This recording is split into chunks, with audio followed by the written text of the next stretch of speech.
एक राजनीतिक योद्धा हैं, असामाजिक प्रेरणता हैं, मृदुल व्यवहार के धनी हैं और साथ ही साथ प्रसिद्ध उत्तराखंडी व्यक्तित्व हैं। आप हैं श्रीमान टीका प्रसाद मैकुरी जी। हम लोग दराती और जूड़ा लेकर के जाते थे, रास्ते में रख देते थे और फिर स्कूल जाते थे।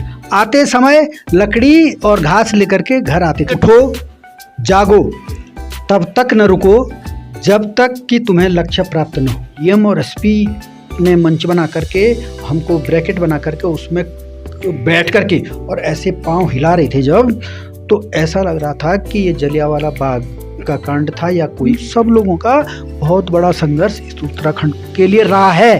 गढ़वाल मंडल विकास निगम में एक बोर्ड होता है, उसका डायरेक्टर मेरे को नियुक्त किया गया 2000। और काम करने के बाद पार्टी यदि समझती है कि यार इस आदमी को लड़ाना है, तो मैंने कहा ना कि मैं तो हमेशा तैयार हूँ। हम उन तो बहुत कंडाली खाई, लेकिन हम उन कंडाली भी बहुत लगाई। पंचबद्री पंच केदार को डेवलप कर सकते हैं। हमारे पास बहुत सारे पर्यटक स्थल हैं। मोदी जी तो एक संत हैं, स्वच्छ निष्कपट व्यक्ति हैं।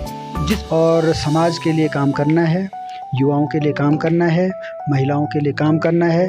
मानता हूँ आप एक वीडियो कहीं से मेरे पास आई, उस वीडियो में मैं आज जब अपने को देखता हूँ तो मेरे को लगता है कि यार मैं कितना मासूम। मैं यही निवेदन करूँगा कि वो नशे में कुछ नहीं है। बता जल्दी जनक राजा, ये तेरी घुर घुर सुनी मन मेरो उदास। बहुत बढ़िया सोच आप लोगों ने, और विशेषकर सुनील जी और करासी जी ने जो इस NEH परिवार को बनाया है। NEH परिवार उत्तराखंडी संस्कृति संरक्षण, बोली भाषा को समर्पित। नमस्कार दोस्तों, मैं सुनील पुंडेर आपका स्वागत करता हूं NEH परिवार की व्यक्ति विशेष सीरीज में, व्यक्ति विशेष कार्यक्रम में पूरे NEH परिवार की ओर से। दोस्तों, आज हमारे बीच में एक विशेष मेहमान, उत्तराखंड की एक विशेष प्रतिभा, जो कि एक राजनीतिक योद्धा हैं, असामाजिक प्रेरणता हैं, मृदुल व्यवहार के धनी हैं और साथ ही साथ प्रसिद्ध उत्तराखंडी व्यक्तित्व हैं। आप हैं श्रीमान टीका प्रसाद मैकुरी जी। नमस्कार, आपका NEH परिवार की व्यक्ति विशेष सीरीज में बहुत बहुत हार्दिक स्वागत, अभिनंदन। बहुत बहुत धन्यवाद। मैं बहुत बहुत धन्यवाद करना चाहता हूँ, आप लोगों का आभार व्यक्त करना चाहता हूँ और अभिनंदन करना चाहता हूँ कि आपने जो एक नई सोच इस NEH परिवार में दी है, पूरे ज़िले में और मुझे लगता है कि प्रदेश में दी है। ये यहाँ के लिए बहुत बढ़िया कार्यक्रम आप लोगों ने रखा है।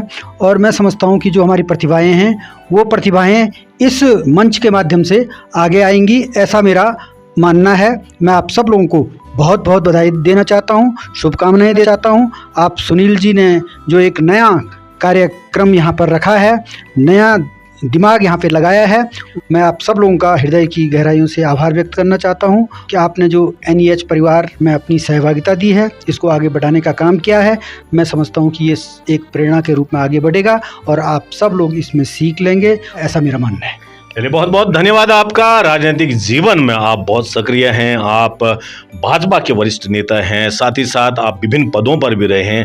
आपने संघर्ष किया है आम जनमानस के लिए, आप अपने क्षेत्र में प्रसिद्ध हैं, साथ ही साथ मृदुल व्यवहार के व्यक्तित्व हैं, क्योंकि आप हर समय जब भी आपसे मिलो तो आप मुस्कुराते रहते हैं। आज जानेंगे आपकी जीवनी के बारे में, आपकी शिक्षा दीक्षा के बारे में, साथ ही साथ आपके शौक क्या हैं, राजनीति को लेकर आप कैसे चलते हैं। बहुत सारे मुद्दे हैं हमारे उत्तराखंड को लेकर, आपकी सोच, आपका विजन, जानेंगे बहुत सारी बातें आज NEH परिवार के व्यक्ति विशेष कार्यक्रम में। हाँ दोस्तों, इस कार्यक्रम में आगे बढ़ने से पहले आपसे एक रिक्वेस्ट करना चाहूंगा कि आपका सहयोग हमारे लिए बहुत जरूरी है, क्योंकि आप जैसी प्रतिभाओं को जब हम व्यक्ति विशेष मंच के माध्यम से आगे लाते हैं तो कहीं ना कहीं सब में एक सोच आती है कि हमें भी ऐसा बनना है। बहुत सारे ऐसे व्यक्तित्व होते हैं जिनकी जीवनी को लेकर ऐसा लगता है कि नहीं, हमें भी आगे बढ़ना है, हम भी कर सकते हैं। तो आपका सहयोग बहुत जरूरी है। आप हमें देख रहे हैं फेसबुक पर तो पेज को फॉलो करें, आप हमें देख रहे हैं यूट्यूब पर तो चैनल करें सब्सक्राइब। और हाँ दोस्तों, कैसा लगा कमेंट करके जरूर बताएं, में बड़ी ऊर्जा मिलती है।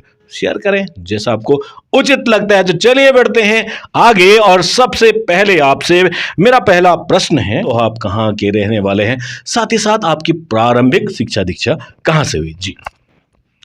मैं समझता हूँ कि मेरा परिचय तो लगभग सभी जानते हैं, लेकिन फिर भी मैं जो कर्णप्रयाग का विकास खंड है, उसका एक छोटा सा गांव स्वर्का है, उसका भी एक तोक है गणेश गांव, वहाँ से मैं बिलोंग करता हूँ। मेरे दादाजी, मेरे पिताजी, सब लोगों ने वहीं पर अपना जीवन यापन किया है। और वहीं से करीबन 1.5 किलोमीटर ऊपर हमारी एक प्राथमिक पाठशाला हुआ करती थी और उसमें मेरी शिक्षा दीक्षा हुई है। लेकिन हमारे समय में तो शिक्षा का मतलब इस प्रकार का भाव था कि मतलब किसी को कोई मतलब नहीं रहता था। माँ पिताजी ने स्कूल में यदि हमारा एडमिशन करा दिया तो उसके बाद उनको ये नहीं था कि यार इन्होंने स्कूल जाना है, आना है, पढ़ाई करनी है। हाँ, अध्यापक ज़रूर स्कूल में कहते थे कि भाई आप आए हैं, ये पढ़ो वो पढ़ो, तो थोड़ा दिमाग में रहता था कि हाँ भाई हमने ये पढ़ना है और अपने दिमाग से ही पढ़ना था घर में, क्योंकि उस समय सारा हम तो कृषि आधारित परिवार थे। बशर्ते मेरे दादाजी फौज में थे, मेरे पिताजी फौज में रहे हैं, मैं सैनिक का पुत्र हूँ, सैनिक का नाती हूँ। लेकिन उसके बावजूद भी उस समय की परिस्थितियाँ इतनी अनुकूल नहीं रहती थी कि बहुत तनख्वाह उन लोगों को मिलती होगी, बहुत कम पैसे में उन लोगों का गुजारा होता था। लेकिन उसके बावजूद भी हम घर का पूरा काम करते थे। हमारी पाठशाला एक तो शिक्षा की थी और दूसरी पाठशाला हमारी स्वरोजगार की थी, जिसमें हम लोग दरांती और जूड़ा लेकर के जाते थे, रास्ते में रख देते थे और फिर स्कूल जाते थे। आते समय लकड़ी और घास लेकर के घर आते थे। ठेठ ग्रामीण जीवन आपने जिया है। तो चलिए बढ़ते हैं आगे। और वैसे तो आप उच्च शिक्षित हैं, आपने LLB भी किया है। उच्च शिक्षित होने के बाद राजनीति का सफर, वो आखिर आप इस कदम से उस कदम तक कैसे बढ़े? देखिए, कर्णप्रयाग में जो मैंने RSS की शाखा प्रारंभ की थी 1980 में, तो उसके बाद जब मैं गोपेश्वर में पढ़ाई करने के लिए आया तो यहाँ पर विद्यार्थी परिषद की सदस्यता ली। उसके बाद जब 1989 में देश के अंदर चुनाव चल रहा था तो विश्वनाथ प्रताप सिंह जी प्रधानमंत्री के दावेदार थे जनता दल से, और भारतीय जनता पार्टी का भी उनको सपोर्ट था। और कहीं ना कहीं वो RSS की जो विचारधारा, विद्यार्थी परिषद की जो विचारधारा, उससे थोड़ा सा हम मतलब अपने को सम्मिलित करते हुए और उनको वहाँ पे जो हमारे यहाँ पर प्रत्याशी थे उनको सपोर्ट किया, तो उससे मेरी राजनीति भी शुरू हुई। और क्योंकि हम व्यवसायी थे तो व्यवसाय करते करते यहाँ पर मैं व्यापार मंडल का पदाधिकारी भी हो गया और उपाध्यक्ष बना मैं यहाँ पे नगर में। उसी समय करीबन 89 की बात है। तो दोनों चीज़ें मेरी वहाँ पर से प्रारंभ हुई। उसके बाद धीरे धीरे अपना सफ़र चलता रहा।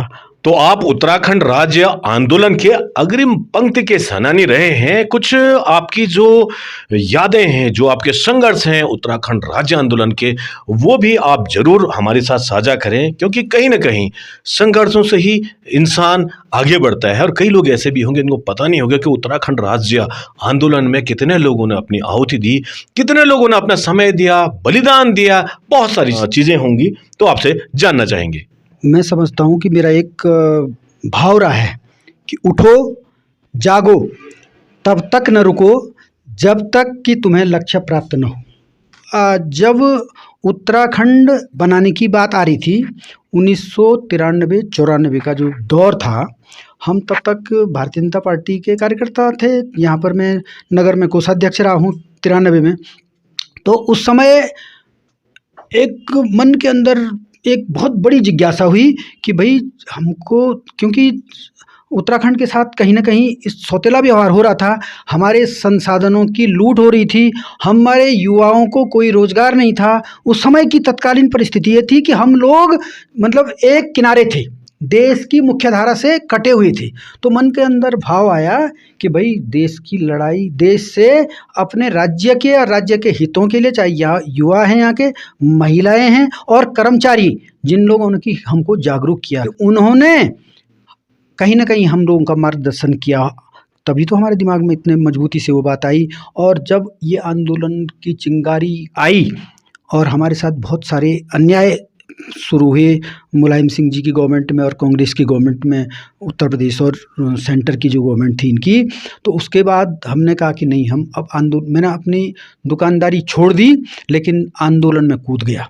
आप मेरी उस समय में हमने हल्दापानी में स्थापित हो गए थे और आप विश्वास करोगे कि वहाँ पर पाडुली, पपरेणा, वहाँ के जो सामाजिक क्षेत्र हैं जितने भी, उन लोगों को इकट्ठा किया और हमारा एक धरना प्रदर्शन होता था यहाँ पे। और उत्तराखंड जो संघर्ष समिति थी उसके अध्यक्ष हुआ करते थे तत्कालीन भगवती प्रसाद भट्ट जी, और हम उसके बाद वहाँ से हम आंदोलन लोगों को लेकर के बाजा गाजे के साथ पूरा मतलब उसके साथ आते थे, नारेबाजी करते हुए वहाँ से, और स्टेशन पे आते थे और यहाँ पे धरना में बैठ जाते थे। तब तक लगातार धरना चल रहा था हम लोगों का।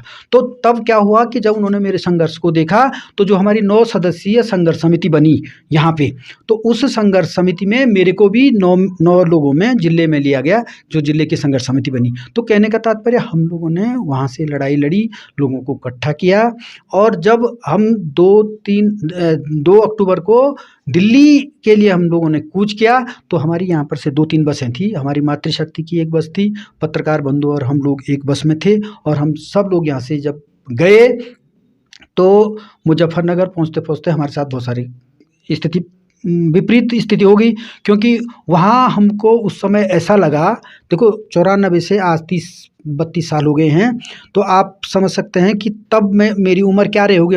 हमारा जो युवा मन था, उसने क्या सोचा होगा। मतलब ऐसा लगा कि हमारा यहाँ कोई पूछने वाला नहीं है। मुजफ्फरनगर के अंदर ऐसा लगा कि हमारा कोई पूछने वाला नहीं है, और हमको कौन बचाएगा इसकी भी कोई गारंटी नहीं है। लेकिन इतना दम था, विश्वास करोगे कि हम जब वहाँ पे उन्होंने रोका, तो जो वहाँ पे डीएम और एसपी ने मंच बना करके हमको ब्रैकेट बना करके उसमें बैठ करके और ऐसे पांव हिला रहे थे जब, तो ऐसा लग रहा था कि ये जलियांवाला बाग का कांड था या कोई और था। ये अंग्रेजों का दमनकारी नीति उन लोगों के द्वारा हम पे की गई, ऐसा मुझे अनुभव हुआ। हम लोगों ने हिम्मत नहीं हारी। मैं सच बता रहा हूँ आपको, उस समय हमने ये नहीं सोचा कि हमारे बच्चे घर में हैं और छोटे छोटे बच्चे हैं, और हमने जो एक कच्ची मकान थी वहाँ पर, उसमें ईंट थे, उसके ऊपर एक लकड़ी का वो था, उसमें चढ़ करके वो लकड़ियाँ तोड़ी और ईंटों के टुकड़े किए, और हमने भी ईंट बरसानी शुरू की। जब उन्होंने हम पे, हमारी महिलाओं के साथ सुना हमने कि ऐसा कर दिया वैसा कर दिया, क्योंकि अंधेरा हो गया था। मैं आपको बताऊं, उत्तराखंड के लोगों में जुनून था। विश्वास करोगे, जब हम वापस आ रहे थे ना, सुन पड़ा था मुजफ्फरनगर से और श्रीनगर तक, मतलब कोई पुलिस वाला बाहर नहीं दिख रहा था, कोई पुलिस वाला, सारे बाजार बंद थे।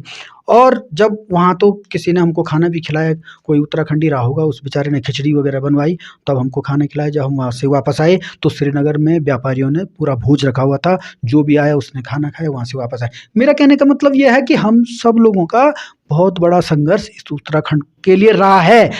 जहाँ तक पदों की बात है, मैं भारतीय जनता पार्टी का अगर था 1993 में, उसमें कोषाध्यक्ष रहा हूँ। उससे पहले व्यापार मंडल का संगठन मंत्री, जो कि चमोली और रुद्रप्रयाग उस समय एक ही जिला था, तो बनवारी लाल कंचल जी और हमारे श्याम बिहारी मिश्र जी हमारे अध्यक्ष और महामंत्री हुआ करते थे। और उस समय में उनके साथ पूरा जिला भ्रमण किया, और केदारनाथ और बद्रीनाथ धाम दोनों की हमने भ्रमण किया, और व्यापारियों की समस्याओं को लेकर गए। हम लोगों ने बहुत संघर्ष किया है तब। और उसके अलावा मेरा सौभाग्य है कि मैं 1997 से 2002 तक भारतीय जनता पार्टी का 2 कार्यकाल में मीडिया प्रभारी रहा हूँ। और उसी समय नवंबर 2000 में जब उत्तराखंड राज्य का निर्माण हुआ, तो हमारे सौभाग्य से पूरे प्रदेश की कार्य समिति बद्रीनाथ में हम लोगों ने करवाई। और उस समय मीडिया प्रभारी होने के नाते हमारे उस कार्यक्रम में मुख्य अतिथि के रूप में आज के जो हमारे प्रधानमंत्री मोदी जी हैं, वो बद्रीनाथ आए थे। और ये मेरे को श्रेय गया कि मैंने उनकी प्रेस कॉन्फ्रेंस बद्रीनाथ के अंदर करवाई, और मैं अपने को सौभाग्यशाली मानता हूँ। आप एक वीडियो कहीं से मेरे पास आई, उस वीडियो में मैं आज जब अपने को देखता हूँ तो मेरे को लगता है कि यार मैं कितना मासूम था। मैं सही बता रहा हूँ आपको, 2000 की बात कर रहा हूँ। तो ऐसा भी समय था, और उस समय बड़े जोश के साथ कार्यक्रम किया। और उसके बाद 2004 में दूरसंचार सलाहकार समिति का सदस्य बना। तब अटल बिहारी वाजपेयी जी प्रधानमंत्री थे देश के, और यहाँ से हमारे जो सांसद थे बीसी खंडूरी जी, वो रोड परिवहन के मंत्री थे। तो उनकी कृपा से उस समय में एक कार्यकाल मुझे सेंटर की तरफ से दूरसंचार सलाहकार समिति का सदस्य के नाते मिला। उसके बाद बस समाज के अंदर काम करते करते फिर 2008 में हमारी सरकार बनी उत्तराखंड के अंदर साथ में। तो उसके बाद गढ़वाल मंडल विकास निगम में एक बोर्ड होता है, उसका डायरेक्टर मेरे को नियुक्त किया गया। 2012 तक उसमें रहा। उसके बाद पार्टी में प्रदेश में मेरे को प्रदेश अंत्योदय प्रकोष्ठ का सह संयोजक बनाया। उसके बाद प्रदेश संयोजक धर्म संस्कृति और पर्यटन प्रकोष्ठ का भी मैं रहा हूँ। इस दौरान 2 बार मेरे को प्रदेश ने जो है कार्य समिति में सदस्य बनाया। एक बार पहले बना, फिर उसके बाद प्रदेश संयोजक बना, फिर प्रदेश संयोजक के बाद तुरंत मेरे को मतलब लगातार आपको उपलब्धियां मिली हैं और वर्तमान समय में कहीं ना कहीं आप भारत तिब्बत में भी कोई एक समिति है, उसमें भी आप मतलब हैं उसमें। जब 2022 में मैंने चुनाव लड़ा तो तब थोड़ा सा मैं क्योंकि स्वाभाविक है कि अपने काम पर आ गया था। चुनाव लड़ने के बाद थोड़ा ढीला हो जाता ना आदमी, तो थोड़ा सा मैं भी ढीला हो गया था। तो भाई अब लोग तो जानते हैं भैया कितना सक्रिय व्यक्ति है। तो संघ के कृपा से और ये जो भारत तिब्बत सहयोग मंच के माध्यम से उन्होंने मेरे को पूरे प्रदेश में उपाध्यक्ष के पद पर नियुक्त किया। और उसके बाद जो उत्तराखंड का उद्योग व्यापार मंडल है उसमें मैं प्रदेश में मीडिया प्रभारी के तौर पर उन्होंने मेरे को लिया और अभी तक मेरे पास वो जिम्मेदारी भी है। तो मैं व्यापार मंडल का और भारत तिब्बत सहयोग मंच का भी इस मंच के माध्यम से धन्यवाद करना चाहूँगा कि उन्होंने मुझे इस अपने कार्य के लिए समझा और मुझे इस पद को देने का मन बनाया। और भारतीय जनता पार्टी ने मुझे ब्लॉक प्रमुख का टिकट अभी मेरी बहू को दिया है, इसलिए मैं सब लोगों का बहुत बहुत धन्यवाद करना चाहता हूँ। इतने सारे पद आपको मिले हैं, आपको बहुत सारी बधाइयाँ हैं पूरे एनएच परिवार की ओर से। और जनता कहीं ना कहीं उन्हीं लोगों को चुनती है और जो सरकार है वो भी उन्हीं लोगों को चुनती है जिन पर उनको भरोसा होता है, जिन पर उनको विश्वास होता है। तो बधाइयाँ आपको बहुत बहुत। और यूं तो आप एक राजनेता हैं, उत्तराखंड का अगर विकास करना है तो इसमें सबसे बड़ा जो रोड़ा है वो है पलायन का। क्या लगता है आपको, इसमें आपके विचार कि उत्तराखंड में पलायन को हम कैसे रोक सकते हैं और क्या क्या कर सकते हैं? मैं समझता हूँ कि बहुत बड़े युद्ध की ज़रूरत है। उत्तराखंड कोई छोटा स्टेट नहीं है, ये देवभूमि है और संसाधनों से भरपूर है। हमारा टूरिज्म सेक्टर, तीर्थाटन और पर्यटन, ये 2 बहुत महत्वपूर्ण सेक्टर हमारे उत्तराखंड के पहाड़ी क्षेत्रों के लिए है। यहाँ के युवाओं को पलायन से रोकने के लिए भी ये बहुत महत्वपूर्ण है कि इसमें एक बहुत बड़ा प्रोजेक्ट बनाने की आवश्यकता है। और मैं समझता हूँ कि जनप्रतिनिधियों को इसमें बहुत आगे आकर के अपना काम दिखाने की ज़रूरत है। और यदि प्रधानमंत्री जी का तो मन है, प्रधानमंत्री जी लगातार चाहे केदारनाथ का डेवलपमेंट हो, बद्रीनाथ का डेवलपमेंट हो, दोनों जगह उन्होंने अपनी अहम भूमिका निभाई है, क्योंकि वो इस देवभूमि के निश्चित रूप से एक गार्जियन भी हैं और हम सब लोगों को उन्होंने एक दिशा देने की कोशिश की है। और मैं समझता हूँ कि उनको यदि बद्रीनाथ, केदारनाथ और इस क्षेत्र के लिए कोई भी मांग हमारे लोगों के द्वारा की गई होगी तो उन्होंने कभी मना नहीं किया, लेकिन हमको बताने की आवश्यकता है। हम पंचबद्री, पंच केदार को डेवलप कर सकते हैं। हमारे पास बहुत सारे पर्यटन स्थल हैं जिनको हम यदि डेवलप करते हैं तो लोगों को द्रुत गति से यहाँ आने का मन होगा। ऐसे कहीं ना कहीं जनप्रतिनिधि हुए हैं जिन्होंने इनिशिएटिव लिया है और आज ओली आपका एक उदाहरण है। मैं इस मंच के माध्यम से केदार सिंह फोनिया जी जो हमारे तत्कालीन पर्यटन मंत्री थे उनका भी धन्यवाद करना चाहता हूँ। उन्होंने हमारे बीसी खंडूरी जी के माध्यम, दोनों ने मिल करके ओली एक ऐसा डेवलपमेंट दिया कि आज देश और विदेश के लोग ऑफ सीजन में यहाँ आते हैं। उससे हमारा कितना रोजगार चलता है। पलायन जो हो रहा था वो रुका है। और बहुत सारी बातें होनी है भाई। आपसे भी निवेदन है, जब इस प्रकार की विभूतियां हमारे बीच में आती हैं यार तो बहुत कुछ निकलता है। जीवन का सार ये जो हमने रखा है ना, इसका नाम ये रखा है व्यक्ति विशेष। तो व्यक्ति विशेष में जीवन का सार निकलेगा। अगली बारी आपकी है हमारे साथ व्यक्ति विशेष में। भाई साहब आप गढ़वाइज में भी गढ़वाइज हम एक ही चित्र आदिम चे। अब यो बात पूछो छोड़ो यन बतावा तुम उटंग बिछा बचपन में कणाई भी लगी तुम पर कभी? मैं देखो बचपन तो यदि कोई नटखट ना हो या कोई मतलब के उलपटांग काम नहीं करे वाला तो मीन समझो ना कि वो बचपन फिर कुछ नहीं छे भाई। हम उन तो जब ताल तैन जान छे ना तो पहले वो डुबोने छे कि तू दूसरो जो दगड़ मारन छो वो डुबोने छे जब जब ताकत होन छे वो डुबा देन छो केल हम भी डुबाए और वो पानी वो खन छे ना उल्ट सुल्ट और फिर जान छे यार डांगियों में पड़ जान छे कि मगर मत बन जान जमाना पड़ जान छे। तो बोलना मतलब यू जीवन को एक साथ कि आदमी जो जीवन यदि प्रारंभिक जीवन गाँव में अब तो बच्चा यानी ये उल पटांगी और नहीं यक भी करना होला लेकिन वो उल पटांगो को तरीका कुछ और छो मैंने गजराऊ जान छे सांप रन छे वो सांपा पिछड़ लग जान छे डाना नहीं छे तो बोनो मतलब उबेरी समय छो यू। और जब तक कंडाली की बात छे कंडाली तो उबेरी साधारण चीज छे भाई कोई बच्चा उबेरी हम नहीं हो सकन जेल कंडाली नहीं खाई वाली हम उन तो बहुत कंडाली खाई लेकिन हम उन कंडाली भी बहुत लगाई हम उन भी लगाई कंडाली हम उन अपने बच्चों पे भी कंडाली लगाई और मैं समझनू मैं आपको बताऊँ यू कंडाली संस्कृति च और यू कंडाली यदि के बच्चा नहीं खाए तो बच्चा सुधर नहीं सकन हम वो संस्कार बढ़ नहीं सकन उबेरी की यू कथानक ची मैं आपको बताने लगी मैं बताऊँ मेरे दुई बेटों कंडाली खाई मैं आता किला कि जब कंडाली खेलना तो बाद वो यदि कोई गलत काम कर लूँ तो फिर दोबारा सोच लूँ कि यार मैं तो कंडाली खेल सकूँ नहीं तो वो कंडाली एक ना एक माने एक तो नुकसान नहीं करनी मतलब वो बटन छे स्विच जी जी निश्चित सुधानो स्विच छे वापस आते हैं हिंदी भाषा पर। तो अभी आपने कॉमेडी का जो पुट था वहां भी जाना अति अनिवार्य था। अब इसी बात में आते हैं क्योंकि अभी धीर गंभीर बातें बहुत सारी हैं लेकिन बीच में एक पुट और लाते हैं। तो कभी आपने कभी न कभी किसी मंच पर आपने कुछ नाटक किया हो और एक गाना भी आपसे सुनेंगे आज। देखिए मैं तो रंग मंच का कलाकार हूँ और बचपन से रहा हूँ। जब हम लोग पढ़ते थे कर्णप्रयाग में उस समय तो हाई स्कूल इंटर में वहीं किया मैंने तो गौचर मेला होता था।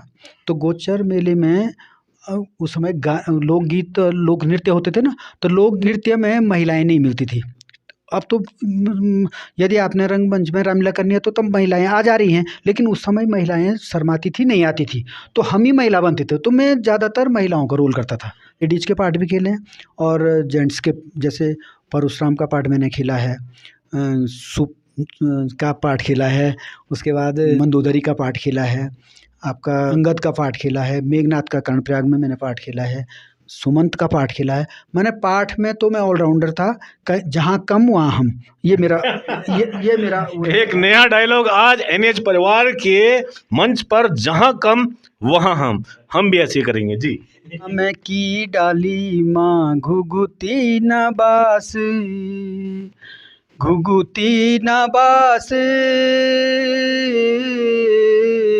आमे की डाली माँ घुघुती न बास तेरी घुर घुर सुनी तेरी घुर घुर सुनी मन मेरो उदास स्वामी मेरा परदेस बर्फीला लद्दाख घुघुती न बास। तो भाई साहब अभी जो है कि घुघुती नबासा के सुमधुर स्वरों में आपने कुछ प्रस्तुति दी बड़ा मजा आया और उम्मीद करता हूं कि हमारे जो दर्शक हैं श्रोता हैं वो भी आनंदित हुए होंगे। अब आप क्योंकि रामलीला में आपने बहुत सारे पार्ट किए हैं तो कुछ एक पार्ट हो जाए छोटा सा। देखो अब हो सकता है कि अब वैसे लय ना हो लेकिन फिर भी मैं कोशिश करूँगा कि है ना बता जल दी जनक राजा ये इतनी भीड़ कैसी है बता जल दी जनक राजा ये इतनी भीड़ कैसी है मुल्क मुल्क कौन से आए हैं मुल्क मुल्क कौन से आए हैं सभी जाए सज धज के बता जल दी जनक राजा ये इतनी भीड़ कैसी है। वाह वाह वाह वाह बहुत बहुत खूब। तो आप उत्तराखंड एक बहुमुखी प्रतिभा के धनी व्यक्तित्व हैं। आज इस व्यक्ति विशेष में मुझे ये लगा, और आपको कैसा लगा कमेंट करके ज़रूर बताएं, अधिक से अधिक शेयर करें इस व्यक्ति विशेष कार्यक्रम को, क्योंकि आज हमारे साथ श्रीमान टीका प्रसाद मैखुरी जी। तो आपने गायन के माध्यम से, अभिनय के माध्यम से बहुत सारी चीज़ें हमें बताई, अपने जीवन के बहुत सारे अंशों को हमारे साथ साझा किया। अब क्योंकि उत्तराखंड की हम बात करते हैं, और उत्तराखंड में अगर आपको उसका संपूर्ण विकास करना है तो एक रिवर्स प्लान जिस पर आपसे विस्तृत चर्चा हुई है, और साथ ही साथ माता बहनों, हमारी मातृशक्ति का उन्नयन। जी मैं समझता हूँ कि आज ये जो उत्तराखंड है, मेरी मातृशक्ति का पूरा आशीर्वाद है। मैं समझता हूँ कि जो गांव, जो पलायन आज रुका हुआ है, मेरी मातृशक्ति की वजह से है। और जितनी भी प्रतिभाएं उनमें हैं, आप चाहे गौरा देवी की बात करो, बसंती देवी की बात करो, उसके अलावा भी बहुत सारे क्षेत्रों में बहुत बड़ी बड़ी प्रतिभाएं हमारी मातृशक्ति है, और मैं उनको नमन करता हूँ। उनको कहने की ज़रूरत ही नहीं है, इतनी प्रतिभाएं हैं, इतना स्वरोजगार, सरकार की जितनी योजनाएं हैं ना, हमारे जो जेंट्स हैं वो उनको नहीं प्रतिपादित कर पा रहे हैं, लेकिन महिलाओं ने उन योजनाओं को बहुत अच्छी तरह प्रतिपादित किया है। उनको सारी योजनाओं के बारे में ना मर्दों से ज़्यादा पता है, मैं आपको दावे के साथ कह सकता हूँ। और मैं अपनी देवभूमि की मातृशक्ति को निश्चित रूप से सच बोल रहा हूँ, उनके चरण पकड़ना चाहता हूँ, उनका चरण बंदन करना चाहता हूँ, और उनको धन्यवाद भी करना चाहता हूँ कि उन्होंने इस उत्तराखंड को पलायन से भी रोका है, और यहाँ के नौनिहालों को एक मतलब दिशा देने का भी जो उन्होंने काम किया है, बहुत बड़ा काम किया है। मैं उनको एक बार पुनः बहुत बहुत आभार व्यक्त करना चाहता हूँ। बहुत बहुत धन्यवाद, आपकी सोच को नमन है। आप एक समाज सेवी हैं, तो चाहे वो प्राकृतिक आपदाएं हो या महाआपदा कोरोना हो, उसमें आपने क्या किया, जरूर जानना चाहेंगे इस मंच के माध्यम से। मैं समझता हूँ कि जो 1999 का भूकंप यहाँ पे आया था, बहुत विकट परिस्थिति थी, और उस समय एक हाहाकार हमारे क्षेत्र में मचा हुआ था, और बहुत सारी कैजुअल्टी भी हुई थी, लोगों को जनहानि और धनहानि समान रूप से बहुत बहुत भारी मात्रा में हुई थी। और तत्कालीन हमारे प्रदेश के मुख्यमंत्री कल्याण सिंह जी थे। मैं उस समय पार्टी का मीडिया प्रभारी था, क्योंकि पूरे उसमें रहते थे, हम लोग काम करते थे। मीडिया प्रभारी तो ज़रूर थे, लेकिन उसके अलावा भी समाज के लिए हम लगातार काम करते थे। तो घर घर जा कर के लोगों के काम किए। मुख्यमंत्री जी भी यहाँ पर आए, मैं उनके साथ भी मैंने दौरा किया, और लोगों को जिसकी भी जैसी भी परिस्थितियाँ होती थी, लोगों की मदद जो उन तक पहुँचानी हो, जो भी जितना भी हम लोगों से काम होता था, हम अधिकतर वहाँ पर करते थे। उसके अलावा एक बहुत बड़ी महामारी जो 2019-20 में कोरोना के रूप में हमारे देश में आई, और मैं समझता हूँ कि यदि इस देश में हमारे यशस्वी प्रधानमंत्री नहीं होते तो ये हमारे देश की स्थिति ही, हमारा भूगोल ही कुछ और होता। मेरे मन के अंदर ये भाव इसलिए आ रहा है क्योंकि उन्होंने जितनी द्रुत गति से इसको कंट्रोल करने की कोशिश की, मैं समझता हूँ कि इतना कोई दूसरा नहीं कर सकता था। ये मैं दावे के साथ कह सकता हूँ। हम लोग भी लगातार लोगों के बीच में, समाज के बीच में उतनी भी यथाशक्ति हमारी शक्ति थी, हमने दवाई से लेकर जो उनका जितनी सामान, यहाँ तक कि एनजीओ के माध्यम से हमने वेंटिलेटर से लेकर बहुत सारे सामान हॉस्पिटलों को भी दिलाए, और लोगों के बीच जा कर के अपनी गाड़ी में मैंने सामान भरा हुआ रहता था, और मैं कोई घर नहीं छोड़ता था। मैं कह रहा हूँ कि मेरी घरवाली ने मेरे को कमरे के अंदर, मेरे बच्चों ने मेरे को कमरे के अंदर नहीं आने दिया, और मेरे लिए एक अलग कमरा रखा हुआ था, मेरे कपड़े वगैरह सब, क्योंकि परिस्थिति ऐसी थी। तो वास्तव में हमें आवश्यकता है समाज में ऐसे राजनेताओं की, ऐसे व्यक्तित्व की, जो कि वास्तव में खुद को समर्पित कर दे। बहुत कम बिरले उदाहरण होते हैं। आपको कोटि कोटि साधुवाद, कोटि कोटि नमन है आपको, आपकी सोच को, जो आपने इस प्रकार अपना आपको समर्पित किया उस दौर में, जबकि लोग डर रहे थे कि बाहर कैसे जाना है, डर रहे थे कि हाथ कैसे लगाना है, डर रहे थे कि सांस कैसे लेना है। उस कोरोना काल में आपने जो कार्य करके दिखाया है, उसके लिए पूरे एनएच परिवार की ओर से आपको बहुत बहुत धन्यवाद। जो आपकी सोच है बहुत उत्कृष्ट कोटि की है। वर्तमान समय में कई युवा बहुत परेशान है। अब परेशान क्यों है? परेशान इसलिए नहीं है कि उसको मिल नहीं रहा है खाने को, परेशान इसलिए नहीं है कि उसको किताबें नहीं मिल रही है पढ़ने के लिए, परेशान इसलिए नहीं है कि अवसर नहीं मिल रहा। ड्रग्स का दुरुपयोग एवं अवैध तस्करी के साथ साथ तंबाकू का प्रयोग, बहुत सारी ऐसी चीज़ें हैं जो कि समाज को खोखला कर रही हैं।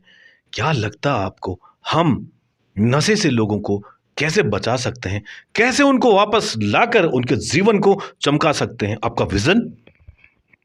मैं समझता हूँ कि युवा तो हमारी शक्ति है, ये हमारे उत्तराखंड की ही नहीं, पूरे देश की शक्ति है और युवाओं के कंधे पर भारत का भविष्य है। मेरा कहना है कि जो भी आज इस प्रकार का वातावरण बन रहा है, परिवर्तन आया है। मैं एक बात बता दूं, परिवर्तन आया है, नशे का स्वरूप बदला है। आपको समय मिला है, आप मेहनती बनिए। मैं यही निवेदन करूंगा कि वो नशे में कुछ नहीं है, आपको मानव जीवन से ख़त्म करने की चेष्टा है, आपको समाज से अलग करने की चेष्टा है, आपको माँ बापों से अलग करने की चेष्टा है, यदि आपके बाल बच्चे हैं तो उनसे अलग करने की चेष्टा है। और जब आप उनसे अलग हो गए तो आप इस धरा में केवल एक भार के समान स्वरूप माने जाएंगे। इसलिए मेरा निवेदन है कि आप भार के रूप में नहीं, बल्कि इस देश के अग्रणी आगे बढ़ कर के काम करने के रूप में आए और आपका सम्मान बढ़े। बहुत सारे उदाहरण हैं कि आपने बहुत ज़्यादा गलत काम किए होंगे, लेकिन आपकी सद्बुद्धि आई होगी, आपने अच्छे काम की और यदि आपने अपने मन को लौटाया होगा तो आप एक बहुत बड़ी सेलिब्रिटी के रूप में भी आए होंगे। ऐसा मेरा सुझाव है। मतलब जैसे कि अभी बातचीत चल रही थी, तो इसमें धन बल भी है, जनबल भी है, लेकिन आत्मबल की आवश्यकता बहुत ज़्यादा है, क्योंकि आत्मबल से ही कहीं ना कहीं इस कुरीति से कहें इसको निजात पाया जा सकता है। इस समय भारत विश्व के अग्रणी देशों में से एक है, महाशक्तियों में से एक है, और इस भारत को लीड कर रहे हैं हमारे आदरणीय प्रधानमंत्री महोदय श्री नरेंद्र दामोदर दास मोदी जी। तो मोदी जी के बारे में क्या सोचते हैं आप? मैं समझता हूँ कि भारत देश का सौभाग्य है। मोदी जी तो एक संत हैं, स्वच्छ निष्कपट व्यक्ति हैं। जिस प्रकार का उनका भाव है वो इस देश की गरिमा के लिए बहुत महत्वपूर्ण है। आज 2014 का भारत और 2025 का भारत में आप अंतर देखेंगे तो आपके मन में अपने आप को स्वाभिमानी व्यक्तित्व के रूप में अपने को भी देखोगे, आप कहोगे कि हम एक शक्तिशाली देश के नागरिक हैं। इस प्रकार का भाव आपके मन के अंदर आया है और मैं समझता हूं कि देश को आज उनके नेतृत्व में कोई चिंता करने की जरूरत नहीं है। जी, आप तो एक राजनेता भी हैं और बहुत सारी सामाजिक बातें हुई हैं, आपके बारे में हमने जाना, आपके चिंतन के बारे में हमने जाना, आपकी उपलब्धियों के बारे में जाना। अब क्योंकि मुझे कहीं ना कहीं दूर, एक साल दूर विधानसभा चुनाव दिख रहा है 2027 का। अब आज इस एनएच परिवार के व्यक्ति विशेष मंच पर हम बैठे हुए हैं, तो जहां हमारे साथ नेताजी बैठे हैं, तो मुझे लगता है कि एक सवाल और बनता है, क्या है आपका मिशन 2027? देखिए, मैं तो ये कह सकता हूँ, खैर राजनीतिक व्यक्ति हूँ और स्वाभाविक रूप से मैंने भी लंबे समय से पार्टी में टिकट मांगा ही है और चाहे पार्टी ने दिया कि नहीं दिया, लेकिन मैंने लगातार संघर्ष किया है। लेकिन मैं समझता हूँ कि मुझे संघर्ष करना है, मेरा काम संघर्ष करना है और समाज के लिए काम करना है, युवाओं के लिए काम करना है, महिलाओं के लिए काम करना है, चाहे वो पलायन के क्षेत्र में हो, स्वरोजगार के क्षेत्र में हो, चाहे हमारे अन्य डेवलपमेंट के क्षेत्र में हो। कर्णप्रयाग विधानसभा का डेवलपमेंट देखना है, वहाँ हम क्या कर सकते हैं। राजधानी हमारे सामने महत्वपूर्ण है और मैं समझता हूँ कि उत्तराखंड पहाड़ की राजधानी पहाड़ के अंदर हो, तो मैं इसका बड़ा समर्थक रहा हूँ, पहले से भी रहा हूँ, आज भी मैं चाहता हूँ कि वहाँ पर राजधानी बने। उसके अलावा जैसे हमने सिमली में मेडिकल कॉलेज की बात की है, 5 स्टार लेवल की चीज़ें भी हमको डेवलप करने की आवश्यकता है, जिससे कि उस लेवल के लोग भी यहाँ पर आकर के अपने को हमको मार्गदर्शन कर सकें। तो ऐसा हमको, मैंने कहा ना, मुझे तो काम करना है और काम करने के बाद पार्टी यदि समझती है कि यार इस आदमी को लड़ाना है, तो मैंने कहा ना कि मैं तो हमेशा तैयार हूँ। कोई मेरे पक्ष में हो चाहे मेरे पक्ष में ना हो, लेकिन मैं उसके पक्ष में खड़ा हूँ। मैं आपको सच बता रहा हूँ, मैं किसी को दुश्मन नहीं माना। कोई दुश्मन होगा वो मान ले कि दुश्मन हूँ, लेकिन मैंने किसी को अपना दुश्मन नहीं माना। यदि किसी ने गलती कर दी तो मेरे अंदर बहुत बड़ी ताकत है, मैं उसको माफ़ कर देता हूँ। मतलब 2027 को लेकर कहीं ना कहीं आपकी पैनी नज़र है और जन सरोकार से जो जुड़े हुए मुद्दे हैं और उन पर कार्य करके मुझे लगता है कि काम किया जा सकता है। आपको अग्रिम शुभकामनाएं हैं कि आपकी जो सोच है, जो विचार हैं, वो जरूर आगे बढ़ेंगे और आपको सफलता अवश्य मिलेगी। 2027 के बारे में ये भी कहना चाहूँगा, क्योंकि कर्णप्रयाग विधानसभा से लोग मेरे को सभी समझते हैं कि मैं वहीं से टिकट मांगा हूँ पहले भी, लेकिन अभी हमारे वहाँ पर बहुत ही सरल स्वभाव के मेरे बड़े भाई अनिल नौटियाल जी विधायक हैं, और 2027 में भी वो हमारे आगे हैं। और भाई हम तो ये कहेंगे कि पार्टी उनको टिकट देगी तो हम तो उन्हीं के साथ खड़े रहेंगे। ऐसी कोई परिस्थिति बनेगी तो वो बात अलग है, लेकिन अभी अभी मैं नहीं, अभी भाई साहब हमारे वहाँ पे हैं, इसलिए हम उनके साथ खड़े हैं। चलिए, बहुत बहुत धन्यवाद आपका। आज आपके साथ बहुत सारी खट्टी मीठी बातें आपकी जीवनी को लेकर, आपके सोच को लेकर, महिलाओं के प्रति, मातृशक्ति के प्रति और खासतौर पर युवाओं के प्रति और पलायन के प्रति, किस प्रकार पलायन को रोका जा सकता है, किस प्रकार उत्तराखंड में स्वरोजगार को अपनाया जा सकता है, बहुत सारी बातें आप आज आपके साथ हुई है। एनएच परिवार गदगद है कि आप जैसी विभूति हमारे बीच में आई है। कहीं ना कहीं हमने स्वास्थ्य, शिक्षा, रोजगार जैसे बहुत मुद्दों पर आज बातचीत करी है एनएच परिवार के मंच पर। और अब आपसे एक सवाल जाते जाते पूछना चाहूँगा कि आखिर आपको एनएच परिवार की जो सोच है, जो कार्यकर्ता हैं, पहली बार मैं इस शो में, बहुत लंबा हमारा आज व्यक्ति विशेष कार्यक्रम हुआ। मैं हमारे बीच यहाँ पर श्रीमान कुलदीप सिंह कराची जी हैं, मेरे बहुत अच्छे मित्र हैं, एनएच परिवार के वरिष्ठ रंगकर भी हैं। बहुत बहुत धन्यवाद दूंगा कि आपने इतना समय, आज खाना भी नहीं खाया है उस दौरान में। और हमारे यहाँ पर उत्तराखंड के वरिष्ठ रंगकर्मी हैं श्री हरीश भारती जी, आपका बहुत बहुत धन्यवाद। हमारे साथ श्री उपेंद्र भंडारी जी हैं, आप भी लगातार हमारे साथ बने हुए हैं, आपका बहुत बहुत धन्यवाद। श्री राकेश चंद्र त्रिपाठी जी हैं, आपका बहुत बहुत धन्यवाद है। और साथ ही साथ हमारे बीच में इस समय हमारे अजीज मित्र और साथ ही साथ हमारे एनएच परिवार के अभिन्न और भाजपा के वरिष्ठ नेता हैं श्री मोहन सिंह नेगी जी, आपका बहुत बहुत धन्यवाद। हमारे बीच में ऋतिक हैं, लगातार कैमरे पर बने हुए। हमारे एनएच परिवार के संरक्षक श्री दर्शन सिंह बरतवाल जी हैं, बहुत बहुत धन्यवाद। और कहा है कि हमारे बीच में हमारे मित्र और हैं राजकुमार शाह जी, तो आपका भी बहुत बहुत धन्यवाद कि आप लगातार हमारे बीच में बने हुए हैं और इसी प्रकार आप बने रहें और आगे बढ़ेंगे। और जाते जाते आपसे एक निवेदन है कि एनएच परिवार के बारे में अपने विचार आप जरूर रखें। मैं समझता हूँ कि एनएच परिवार को तो पहले ही मैं बधाई दे चुका हूँ, आप सब लोगों को भी मैं नाम लेकर के बधाई दे चुका हूँ। ये बहुत बढ़िया सोच आप लोगों ने, और विशेषकर सुनील जी और करासी जी ने जो इस एनएच परिवार को बनाया है, बहुत गरिमापूर्ण है। और जो यहाँ की संस्कृति है, जो यहाँ का विकास है, जो यहाँ के स्ट्रक्चर है, जो यहाँ के संसाधन हैं, जो यहाँ की संस्कृति के मूल रूप हैं, उनको आपने मंच देने का काम किया है। और बहुत मतलब मैं समझता हूँ कि जिस गति से आप बढ़ रहे हैं, ये भविष्य में एक नज़ीर आप लोग स्थापित करेंगे, ऐसा मेरा मानना है। एक दो सुझाव मैं ये कहूँगा कि जैसे एक तो संसाधनों को भी किस रूप में इसमें सम्मिलित किया जा सकता है। संसाधनों से संबंधित कोई प्रश्न आपका, जैसे बोली, भाषा, संस्कृति, ये तो है ही, और यहाँ के संसाधन का डेवलपमेंट रखें। एक दूसरा सुझाव मेरा ये रहेगा आपको कि जैसे अधिकारी यहाँ पर हैं, आपके पास बिंदु आ गए कि भाई ये चीज़ें होनी चाहिए, मैंने भी कोई प्रश्न किया होगा, दूसरे ने भी कोई प्रश्न किया होगा, जैसे नशे पे बात आई, महिलाओं के डेवलपमेंट पे बात आई, तो कभी आप, क्योंकि आपका एक प्रेस, भाई आप चौथा स्तंभ भी हैं, तो डीएम को आपने आमंत्रित करना व्यक्ति विशेष में, उनसे इन प्रश्नों का भी करना कि भाई जिले के लिए आप क्या करने जा रहे हैं, ये बातें आई हैं, आप यहाँ पर 5 स्टार संस्कृति को कब डेवलपमेंट करने वाले हैं, अभी तक आपने इस पर क्या सोचा है। यहाँ पर बुद्धिजीवी लोग आते हैं, आप लोग सार लेते होंगे, एक बड़ा बड़ा, मैंने जैसे मेरे से आपको कितने प्रश्न मिले, 1-2 प्रश्न आपने बना दिए, उनसे पूछ लिया, 1-2 दूसरे से बना दिए, उनसे पूछ लिया। उससे क्या होगा कि एक नई चीज़ें आपको और मिलेंगे और आप आगे बढ़ेंगे, ऐसा मेरा मानना है। बहुत बहुत धन्यवाद आप सब लोगों का।